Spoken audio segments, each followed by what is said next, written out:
subscribe to my channel, and also press this bell icon.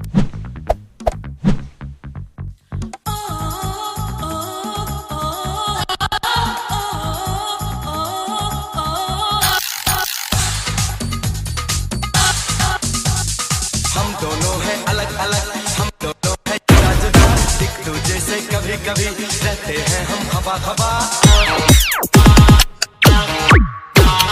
लड़की देखी मुंह से सीटी, बजे हाथ से ताली, साला आइला